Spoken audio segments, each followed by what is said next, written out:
Just liberty.org. It's good for you and it's good for me. Just liberty.org. Just liberty.org. Hi, this is Amanda Marzullo, and today I'm a little bit more than reasonably suspicious because Scott announced that he would like to open the podcast with a holiday-themed reading. I have no idea what we're getting into, so against my better judgment, Scott, go ahead and bring our listeners some holiday cheer. Thanks, Mandy. I would love to. We're calling this a very Carpenter Christmas. 'Twas the night before Christmas, and all through the home, the smartphones pinged cell towers, ne'er did they roam. Their location was fixed there all through the night, could be proven in court with no warrant in sight. Then what to my wondering eyes did appear but Chief Justice Roberts like a red-nosed reindeer, leading the way for SCOTUS to hone a warrant requirement for tracking your phone. On Roberts, on Gorsuch, on Sotomayor, tracking us isn't what phones are for.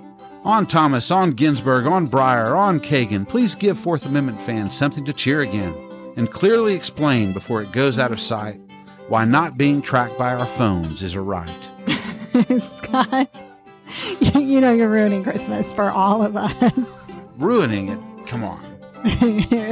People sitting down, are they supposed to really think about government surveillance as they, have a Yuletide celebration? Hey, Christmas is all about surveillance when you really think about it. How do you think Santa compiles his naughty list?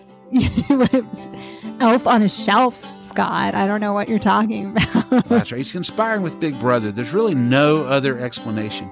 There's a whole Christmas component to the surveillance state apparatus that really doesn't get talked about, is all I'm saying.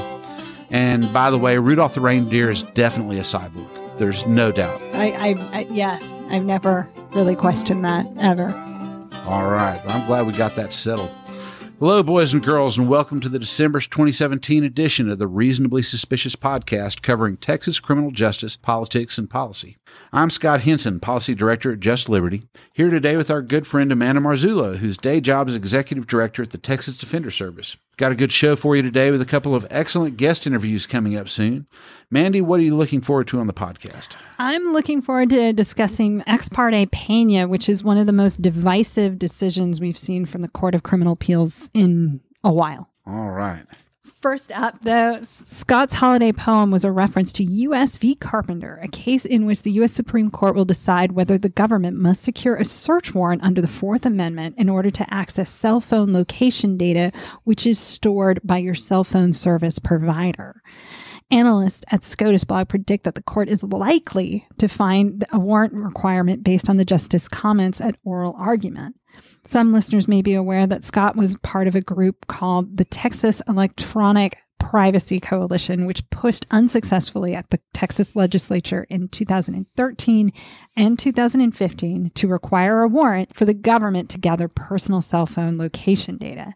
So, Scott, what do you think? Will the court require a warrant for cell phone tracking? Well, the reason that SCOTUS blog thought that it was likely that the court would end up requiring a warrant is that Chief Justice Roberts came out pretty strongly, really more strongly. He came out on a more civil libertarian position than the ACLU lawyer who was arguing the case. Justice Gorsuch, who's relatively new to the court, replaced Scalia, also came out pretty strongly on a warrant side. And so when you start counting heads from the oral arguments, it really does look like that there are enough votes there to get to requiring a warrant for the first time. And this is an incredibly huge deal that's flown under the radar for years. Most Americans really are not aware of the issue or how important it is. But for everyone who owns a cell phone, all these smartphones everyone's carrying around with them, that is not just a phone. It's not just a computer. It's not just a camera or a recorder. It is also a tracking device that allows your phone company and by extension the government to track everywhere you go. And the more cell towers there are, the more femtocells you see in offices and homes to boost signals, the more accurate this location data gets. Or accurate or precise. Yeah, precise. That's right. You can tell more precisely where someone is.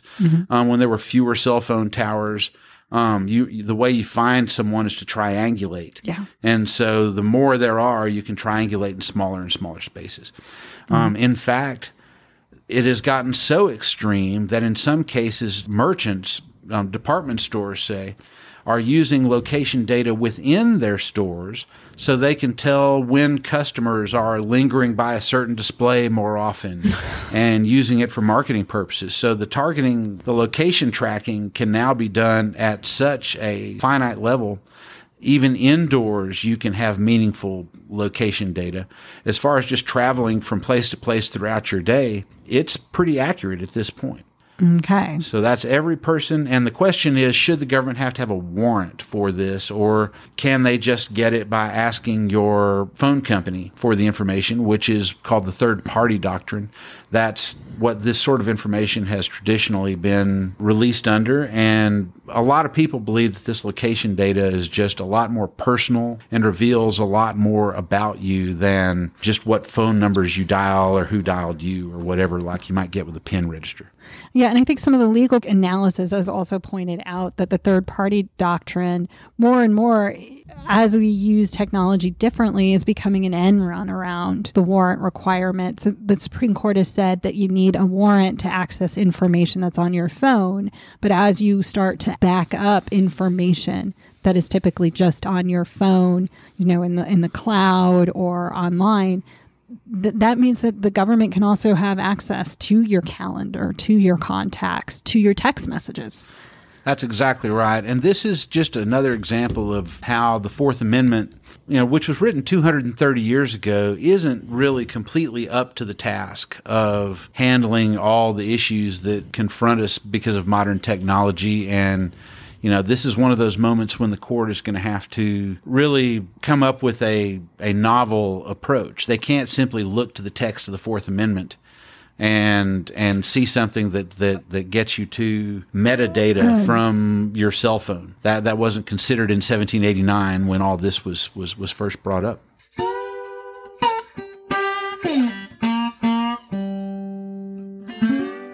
Coming up, Scott and I discuss a strange case in which a cop planted drugs, but the Texas Court of Criminal Appeals upheld a conviction in an unusual split decision in which the dissenters made up the majority but still lost.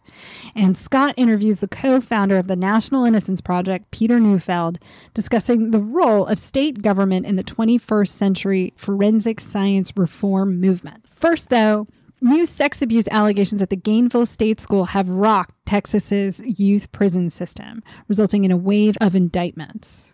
In response, legislators are considering a massive overhaul. To get a better sense of it all, Scott sat down with Brandy Grissom Swicegood, a veteran news reporter and departing Austin bureau chief of the Dallas Morning News. She covered the Gainesville scandal in her final story for the Dallas News before leaving to launch a second career, of all things, as a professional triathlete. We'll publish Scott and Brandy's full conversation separately, including her thoughts on leaving journalism at the height of her career. But for now, let's learn more about what happened in Gainesville and possible ways to prevent such abuse.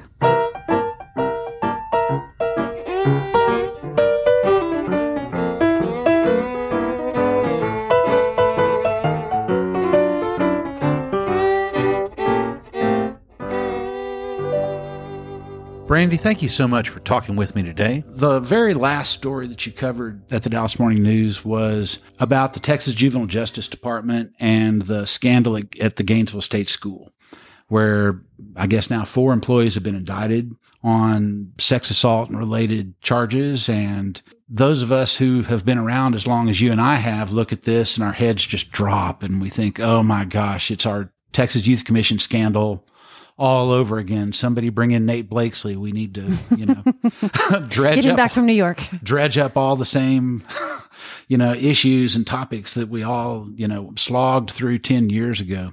Why don't you tell us what happened at Gainesville and sort of walk us through this latest new episode? Sure. So unfortunately, there are a lot of things that have happened at Gainesville. Sort of the most salacious, I guess, are the most recent arrests. There were 4 TJJD correctional officers who were arrested under allegations that they were involved in sexual misconduct with youths on the campus. One of them was arrested last fall, and he has since been sentenced to 10 years in prison. The other 3 were arrested just in the last couple of months, I believe since August and September. One of the women who was arrested was allegedly pregnant with the baby of one of the youths that she had an affair with. Yikes. Yeah. She, according to the emails that we saw and the text messages that she shared back and forth with the youth, she said she wanted to have 5 of his children and she would allow him to name some of them. Oh, good Lord. Yeah. Oh, my gosh. And how old was this youth? Do we know? We're not exactly sure. I think he was over the age of 18, okay, according to the records. But because he was obviously a person in custody, that automatically makes it a problem.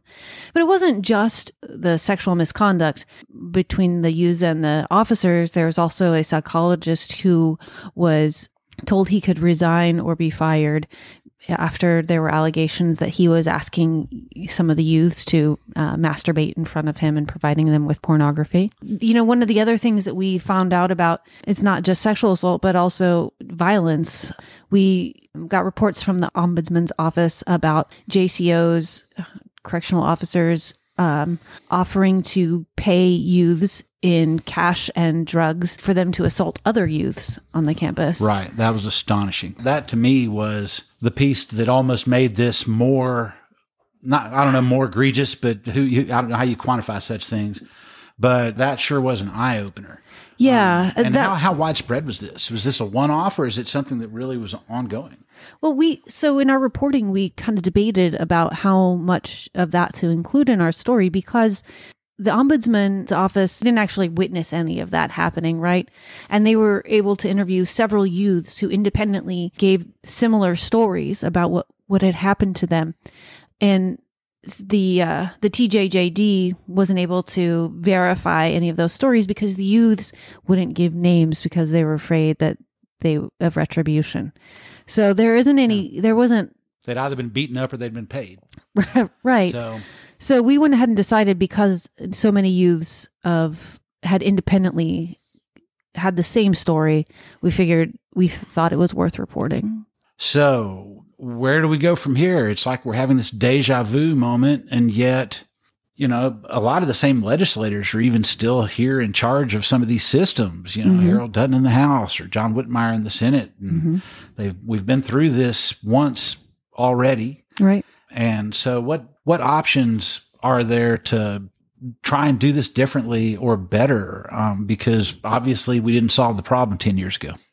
I think the advocates who I spoke with said, you know, when we went through this in 2007, lawmakers made a good start at this overhaul, but then they just stopped.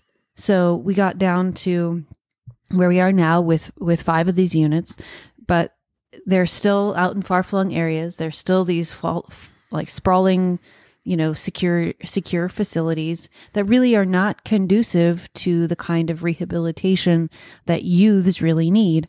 So lawmakers started this move toward the smaller home-like settings, making sure that kids are staying in their communities that are closer to families, closer to urban areas where they have access to resources that they need.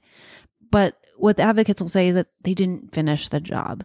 And to them, finishing the job means closing down the rest of these facilities and really making a transition to home-like settings where kids can get the kind of access to sources that will really help them to rehabilitate. Because, you know, they're still young and their brains are still forming. And so if at any opportunity we might have the chance to fix these kids' lives and help them get on track, now is it.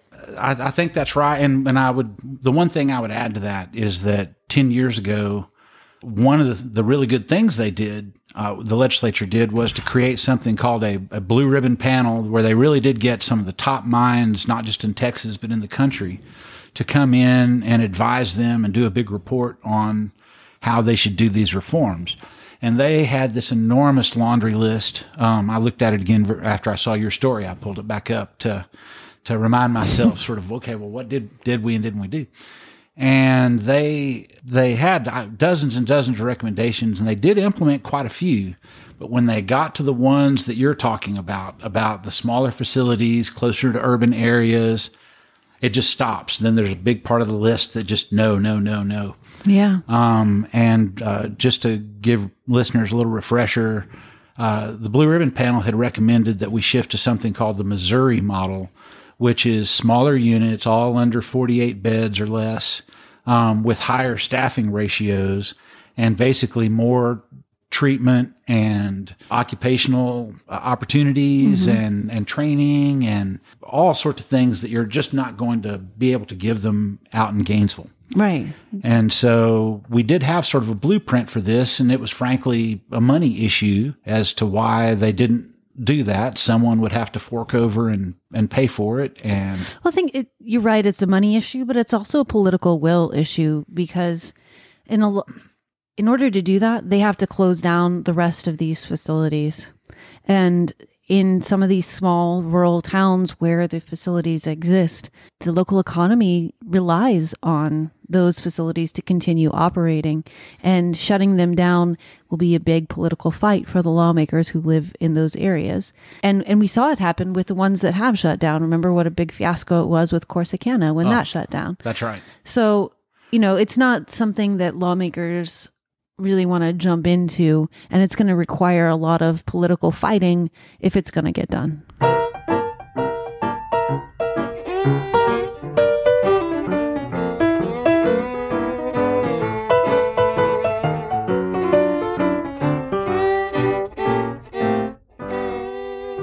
Next up, a game segment called Home Court Advantage, in which we discuss a habeas corpus writ out of the Texas Court of Criminal Appeals that raised eyebrows throughout the legal community.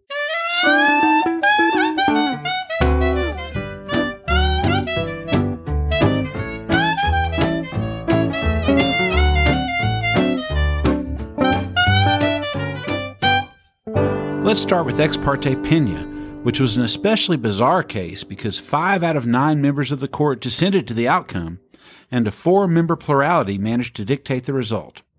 Mandy, put that Ivy League law degree to work and explain this case and how we got to this weird outcome. Okay, so let's start with the weird outcome. The reason why we're stuck with the sort of a plurality decision here is that the 5 dissenters couldn't agree on a course of action. So 4 wanted to overturn the conviction, and the 5th judge wanted to remand the case for further fact finding. So we're stuck with sort of a plurality of 4 judges who wanted to preserve the conviction to hold. Now, what's extraordinary about this case is the fact pattern. So Mr. Pena pled guilty to a felony possession with intent to distribute of cocaine. There was no trial. But there was a very weird backstory to that, right? So going into that fact party, what happened is that one of his arresting officers, Officer Carrion, was prosecuted for evidence tampering and drug trafficking. Essentially, he was working for the local cartel, but also stealing from them at the same time. So he would basically swap out drugs that were being transported with sheetrock and replace it so that he then was able to profit from these stops. Right. So to be really clear, what happened was Mr. Flores allegedly had been hired to transport drugs, and there was a car parked, and the cartel was going to put drugs in the back seat, right, in a cooler in the back seat. And the police officer knew about this plan. And while Mr. Flores was away from the car, he got in the car, took the actual drugs, planted 26 kilos of sheetrock laced with cocaine. Yes. And that's, in fact, what Mr. Flores was pulled over with when they got him for failure to signal a lane change. Yes. And so that's the weird part about this, is that there is evidence that Mr. Flores had some intent to maybe be involved in drug trafficking. But there's more evidence that this cop actually stole the drugs himself and then framed him. Well, he was convicted for doing that.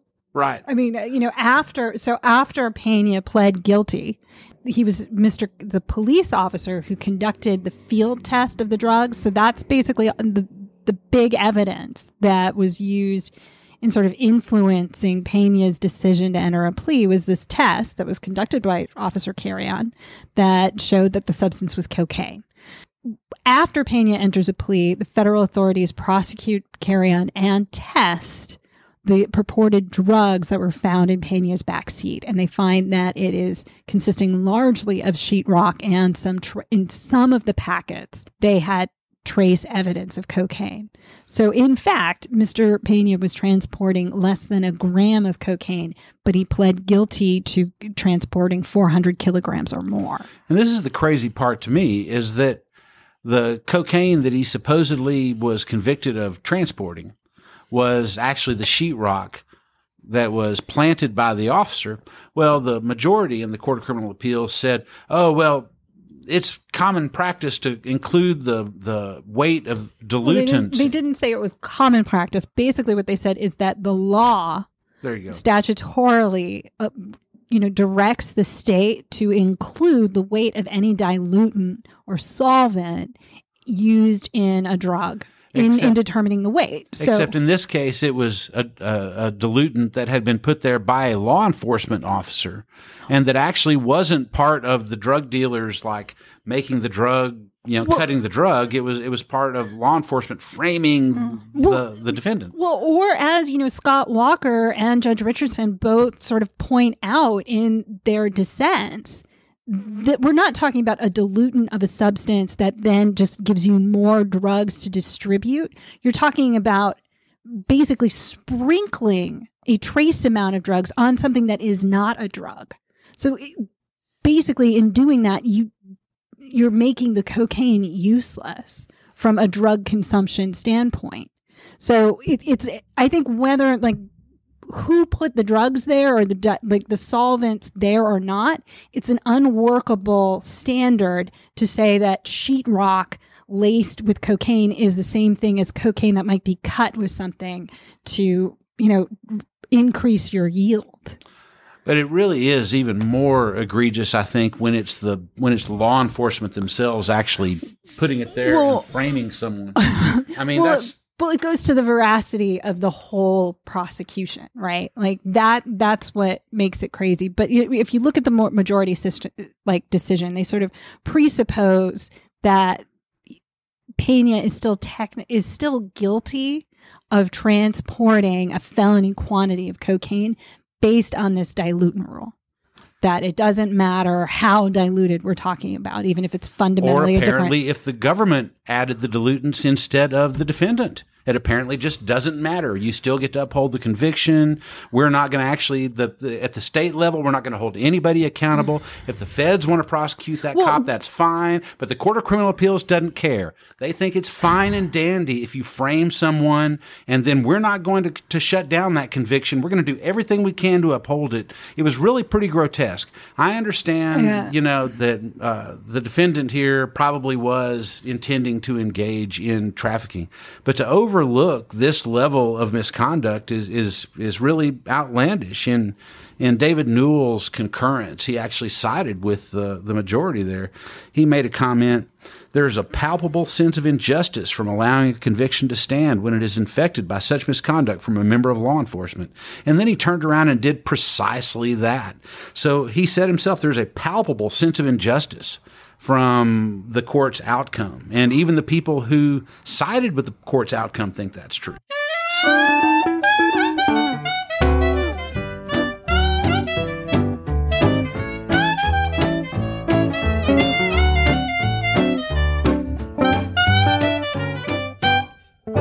Next up, this year, the organization that I work for, the Texas Defender Service, featured Peter Neufeld, co-founder of the National Innocence Project and a member of the recently disbanded National Forensic Science Commission, as our featured speaker.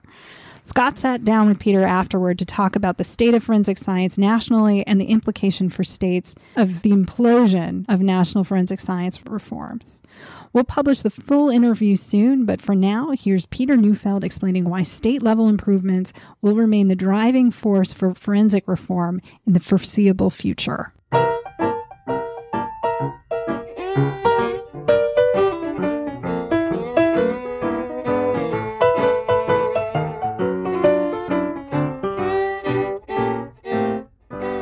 I wanted to start, you had, in your speech to the Texas Defender Service Luncheon, you had talked about Texas having really, I guess, for the nation, sort of a surprising role in some of these innocence and forensics issues, and in particular about our Forensic Science Commission and our junk science writ.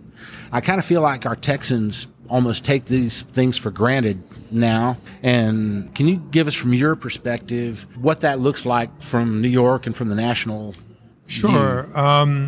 So nationally, during the Obama administration, there was a major effort to look at particularly the forensic issues and think that we needed a national federal solution because, quite honestly, if you have some piece of evidence tested in a laboratory in Houston or you have it in Buffalo, New York, they should get the same results just as they would in a clinical test.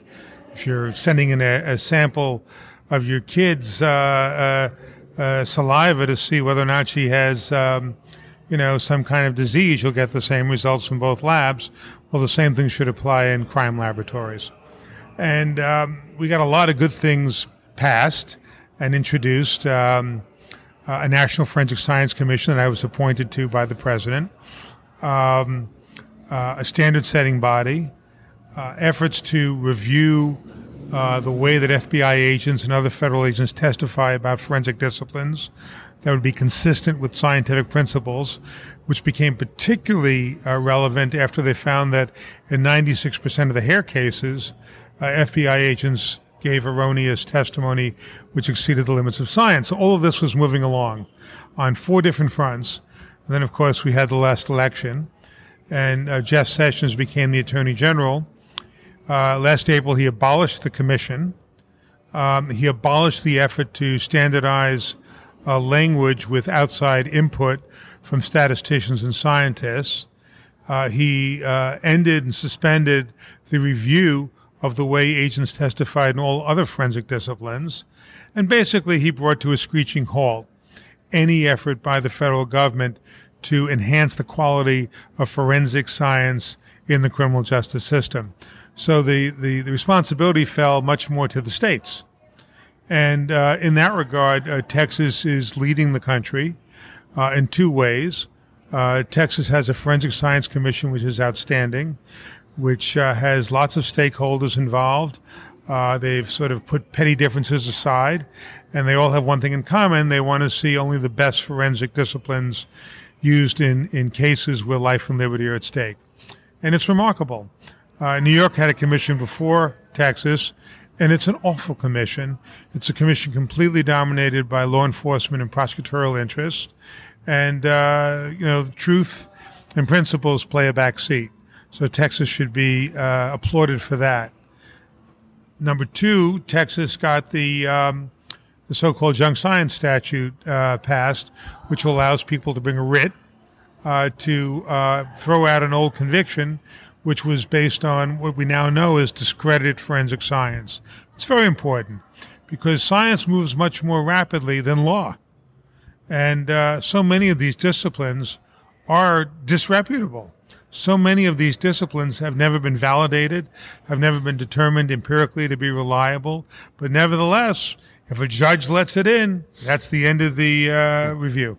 And just real quick to expound on that, some of these disciplines are some of the most common ones used in law enforcement, from matching ballistics to fingerprinting, all these things that are basically pattern recognition, someone looking at it closely. Now that we don't have the National Forensic Commission, where do we go from here? Because we basically had, after the 2009 National Academy of Sciences report, really the flaws in forensics had sort of been exposed, and the commission that you were a part of was created to sort of say, okay, what do we do now that we know that all these things aren't really that scientific? It seems like we've kind of left it up in the air, but the path to figure out what needs to happen next has vanished, at least at the national level. Oh, it certainly vanished at the national level. I mean, you had a commission which for the very first time had, in addition to stakeholders, half a dozen world-class scientists who were not involved in forensics, but are leading physicists, chemists, biologists, neuroscientists, all playing an active role. And, of course, with the end of the commission, the Justice Department has determined that we no longer want independent scientists to give us any input. So you've replaced a body of 35 people, including a half a dozen independent scientists, with a forensic czar, who was a deputy district attorney from the Midwest, who's not a scientist, and he and other people inside justice will unilaterally make all the decisions about forensics for the future.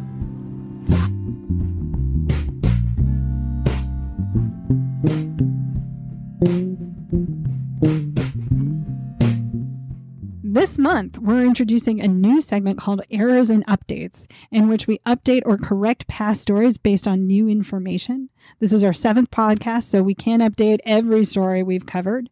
No big errors to correct so far, or at least as far as we know, there are no errors to correct, but several stories are worth updating.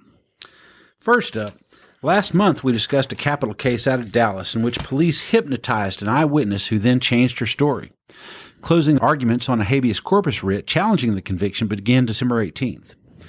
Since then, we've discovered that forensic hypnosis is an actual certification track at the Texas Commission on Law Enforcement, with nearly 1,000 officers trained in the technique since the late 80s.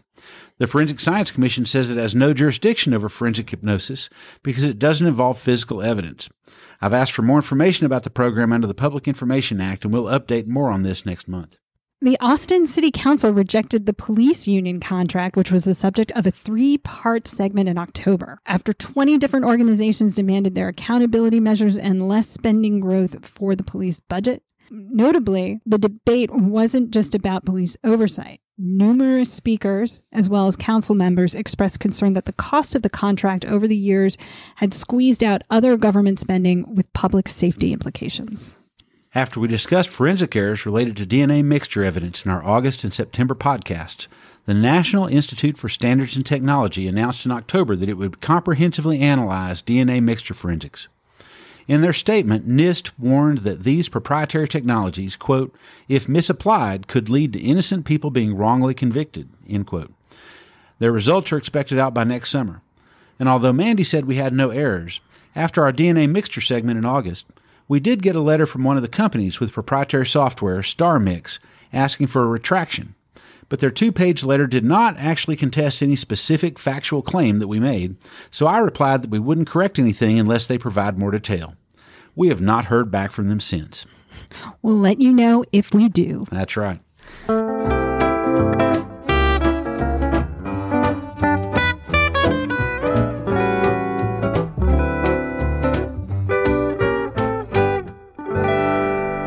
Now it's time for our rapid-fire segment we call the Last Hurrah. Mandy, are you ready? I'm ready. Are you ready? Ready to go. A teacher who was raped by a Texas prison inmate blames understaffing in Texas prisons for being left alone and assaulted. Meanwhile, the Houston Chronicle reported that guard turnover in Texas prisons increased last year from 23% to 28%, with some units having more than 50% turnover every year. Scott, what can be done about this? Really, the only thing that can be done is to reduce the amount of incarceration in the state so that we can close some of these understaffed units. In the 90s, we put a lot of these units out in rural areas, and these places have continued to depopulate, and they do not have enough workers to staff the units. Eventually, we're going to have to close some of those down, and the only way to do that really is to incarcerate fewer people. The number of people on Texas death rows declined from 460 in 1999 to 234 today, with only 4 new death sentences issued statewide in 2017. Meanwhile, no one from Harris County was executed or sentenced to death this year for the first time since 1976. Mandy, what's the significance here? The significance is that the practice when it comes to capital punishment in Harris County has caught up with public opinion. Harris County is a fairly moderate jurisdiction where it's clear that the electorate is pro-criminal justice reform. However, it has had a prosecutor office that has been pretty aggressive, both in seeking convictions and trying to get the harshest punishment possible. And what we see is a change in practice there that is aligning itself with where its public is. Last one, the Dallas PD has launched a pilot program to respond to mental health calls with an interdisciplinary team led by mental health professionals instead of patrol officers. So Scott, will this reduce the number of police shootings of mentally ill people? I really think it will.